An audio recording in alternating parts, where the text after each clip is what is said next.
ओम शांति। 15 जून 2022। अभी पढ़ेंगे प्यारे प्यारे शिव बाबा की मुरली। मीठे बच्चे, ये तुम सबकी वानप्रस्थ अवस्था है। वापस घर जाना है, इसलिए बाप और घर को याद करो। पावन बनो, सब खाते खलास करो। प्रश्न: बाप ही बच्चों को कौन सा धीरज देते हैं? उत्तर: बच्चे अभी रुद्र ज्ञान यज्ञ में अनेक प्रकार के विघ्न पड़ते हैं, परंतु धीरज धरो। जब तुम्हारा प्रभाव निकलेगा, ढेर के ढेर आने लगेंगे, फिर सब तुम्हारे आगे आकर माथा झुकाएंगे। बांधीलिया के बंधन खलास हो जाएंगे। जितना तुम बाप को याद करेंगे, बंधन टूटते जाएंगे, तुम विक्रमाजित बनते जाएंगे।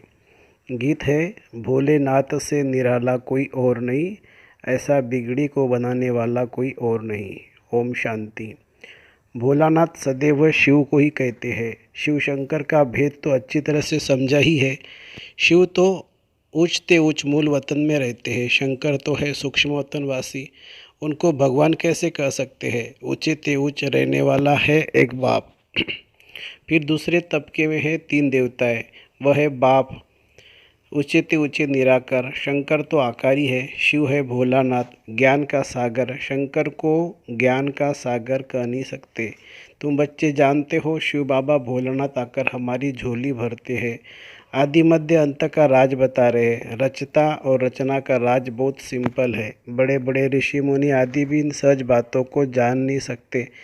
जब वह रजोगुनी ही नहीं जानते थे, तो तमोगुनी फिर कैसे जानेंगे? तो अभी तुम बच्चे बाप के सन्मुख बैठे हो, बाप अमर कथा सुना रहे हैं। यह तो बच्चों को निश्चय है, बरोबर हमारा बाबा शिव बाबा सच्ची सच्ची अमर कथा सुना रहे हैं। इसमें कोई संशय नहीं होना चाहिए। कोई भी मनुष्य हमको यह नहीं सुना रहे हैं भोलानाथ है शिव बाबा कहते हैं मुझे अपना शरीर नहीं है, मैं हूँ निराकार। पूजा भी मुझ निराकार की करते हैं, शिव जयंती भी मनाते हैं। अब बाप तो जन्म मरण रहित है, वह है भोलानाथ। जरूर आकर सभी की झोली भरेगा।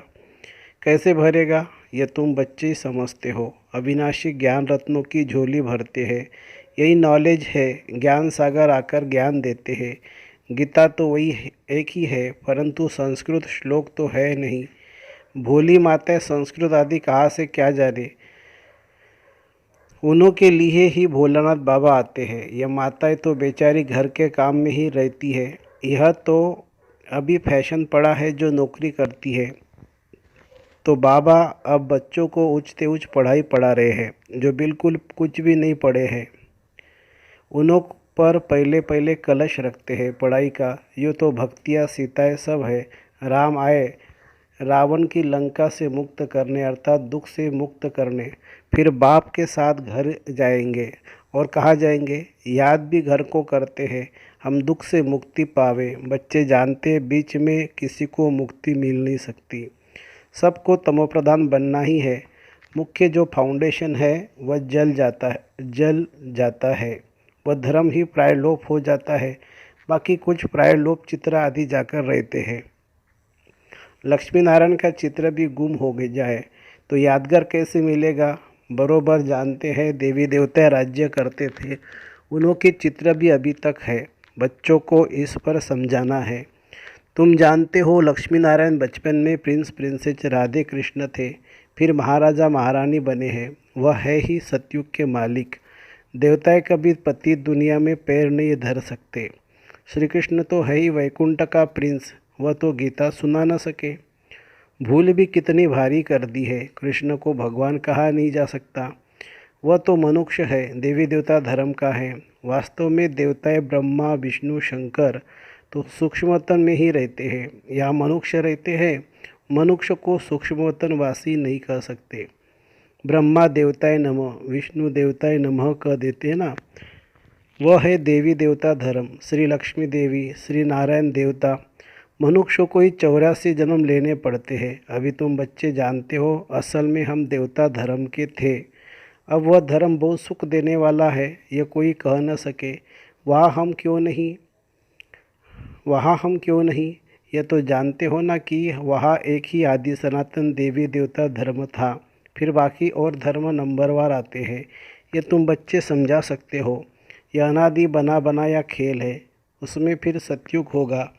भारत में होना है, क्योंकि भारत ही अविनाशी खंड है, इसका विनाश नहीं होता है। यह भी समझाना पड़ता है, बाप का जन्म भी यहाँ होता है। उनका है दिव्य जन्म, जो मनुष्य सदृश्य नहीं है। बाप आए हैं निकालने।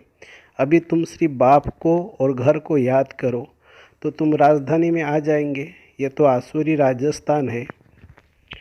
बाप ले जाते हैं देवी राजस्थान में और कोई तकलीफ नहीं देते हैं। सिर्फ बाप और वर्षे को याद करना है। यह है अजपा जाप।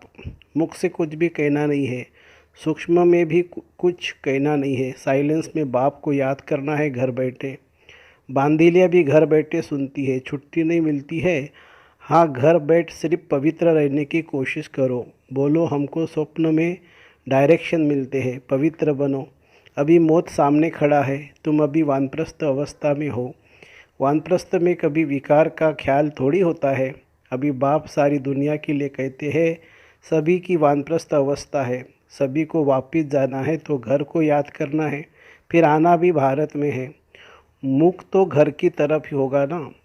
बच्चों को और कोई तकलीफ नहीं दी जाती है, बड़ा सहज है। घर में बैठ भल भोजन बनाओ शिव बाबा की याद में।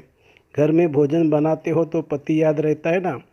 बाप कहते ही अब तो पतियों का पति है, उनको याद करो, जिससे 21 जन्मों के लिए वर्षा मिलता है। अच्छा, कोई को छुट्टी नहीं मिलती, वहाँ भी रह बाप और वर्षे को याद करो। अपना तो तुम छुटकारा कर लो, बाप से पूरा वर्षा ले सकते हो। धीरे धीरे तो छुटकारे मिलना ही है। हाँ, रुद्र ज्ञान यज्ञ में विघ्न भी जरूर पड़ने हैं। आखिर जब तुम्हारा प्रभाव निकलेगा तो तुम्हारे चरणों में माथा टेकते रहेंगे। विघ्न तो पड़ते ही रहेंगे, इसमें धैर्य रखना है, उतावला नहीं होना है। घर बैठे पति आदि मित्र संबंधियों को एक ही बात समझाओ कि बाप का फरमान है, मुझे याद करो, वर्षा लो। कृष्ण तो हो नहीं सकता, बाप को ही याद करना है। बाप का ही परिचय देना है। जो सब जान जाए कि हमारा बाबा शिव बाबा है, वह भी अभी याद अच्छी रह सकती है। थोड़े समय के लिए यह बंधन मारपीट आदि है, आगे चल ये सब बंद हो जाएंगे।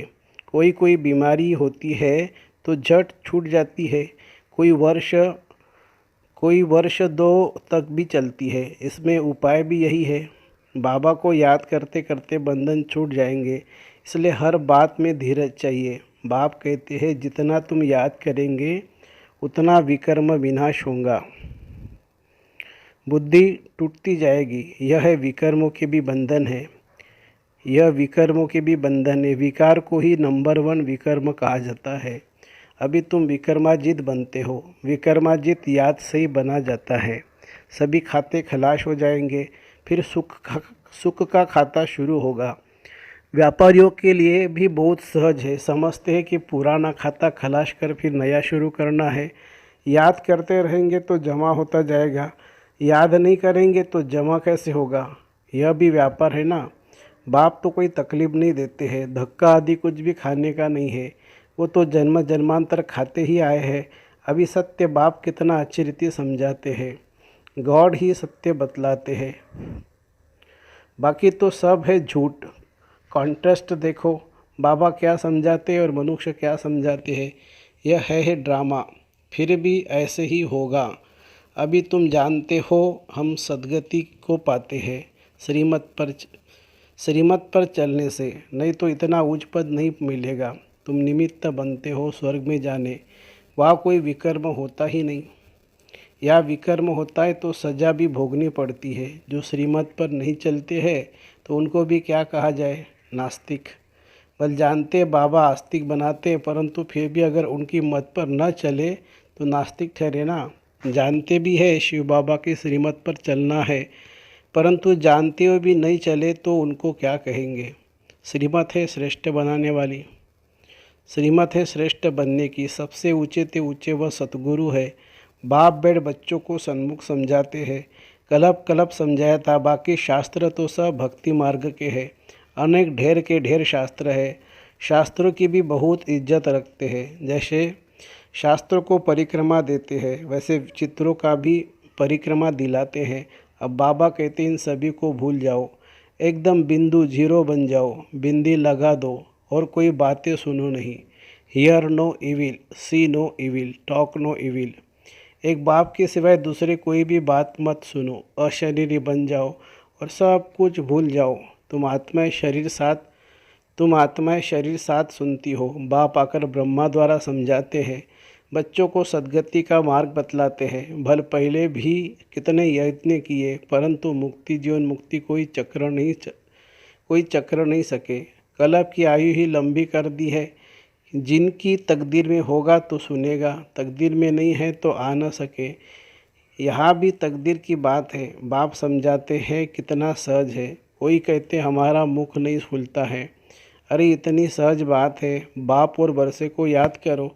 उनको ही संस्कृत में कहते हैं मनमना भवो। शिव बाबा सभी आत्माओं का बाप। कृष्ण को बाप नहीं कह सकते। ब्रह्मा भी बाप है सारी प्रजा का। आत्माओं का बाप बड़ा या प्रजा का बाप बड़ा? बड़े बाबा को याद करने से प्रारब्ध स्वर्ग का वर्षा मिलेगा। आगे तुम्हारे पास बहुत आएंगे। जाएंगे कहाँ, आते रहेंगे। जहाँ बहुत लोग जाते हैं तो एक दो को देख बहुत घुस पड़ते हैं। तुम्हारे में भी वृद्धि को पाते रहेंगे। विघ्न कितने भी आए, उन खिटपिट से पास होकर अपनी राजधानी तो स्थापन करनी ही है। राम राज्य स्थापन कर रहे हैं। राम राज्य है नई दुनिया। तुम जानते हो हम अपने ही तन मन धन से भारत को स्वर्ग बना रहे हैं श्रीमत पर। कोई से पहले तुम यह पूछो, परमपिता परमात्मा से तुम्हारा क्या संबंध है? प्रजापिता ब्रह्मा से क्या संबंध है? यह है बेहद का बाप। फिर है बिरादरिया, एक से ही निकली हुई है ना। परमपिता परमात्मा ने प्रजापिता ब्रह्मा द्वारा सृष्टि रची है, अर्थात पतित से पावन बनाया है। दुनिया कुछ भी नहीं जानती है। हम सो पूज्य, हम सो पुजारी गाते हैं, परंतु वह फिर भगवान के लिए कह देते हैं। अगर भगवान ही पुजारी बने तो फिर कौन पूज्य बनावे, ये पूछना चाहिए। बच्चों को हम सो का अर्थ समझाया है। हम सो शूद्र थे, हम सो देवता बन रहे हैं।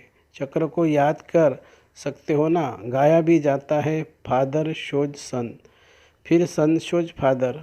अच्छा, मीठे मीठे सिखे लदे बच्चों प्रति माता पिता बाप दादा का याद प्यार और गुड मॉर्निंग। रूहानी बाप की रूहानी बच्चों को नमस्ते। हम रूहानी बच्चों की रूहानी माता पिता बाप दादा को याद प्यार, गुड मॉर्निंग और नमस्ते बाबा नमस्ते। धारणा के लिए मुख्य सार। होशियार व्यापारी बन पुराने सब खाते खलाश कर सुख का खाता शुरू करना है। याद में रह विकर्मों के बंधन काटने हैं। धीरज धरना है, उतावला नहीं होना है। दूसरी पॉइंट, घर में बैठ भोजन बनाते हर कर्म करते बाप की याद में रहना है। बाप जो विनाशी ज्ञान रतन देते हैं उनसे अपनी झोली भर दूसरों को दान करना है। वरदान, साक्षी बन माया के खेल को मनोरंजन समझकर देखने वाले मास्टर रचयिता भवो। माया कितने भी रंग दिखाए, मैं मायापति हूँ। माया रचना है, मैं मास्टर रचयिता हूँ। इस मूर्ति से माया का खेल देखो, खेल में हार नहीं खाओ। साक्षी बनकर मनोरंजन समझकर देखते चलो तो फर्स्ट नंबर में आ जाएंगे। उनके लिए माया की कोई समस्या नहीं लगेगी, कोई क्वेश्चन नहीं होगा। सदा साक्षी और सदा बाप के साथ की स्मृति से विजयी बन जाएंगे। स्लोगन है, मन को शीतल, बुद्धि को रहमदिल और मुख को मीठा बनाओ। मन को शीतल, बुद्धि को रहमदिल और मुख को मृदु माने मीठा बनाओ। अच्छा, ओम शांति शांति शांति। शुक्रिया बाबा, शुक्रिया। Thank you Baba, thank you.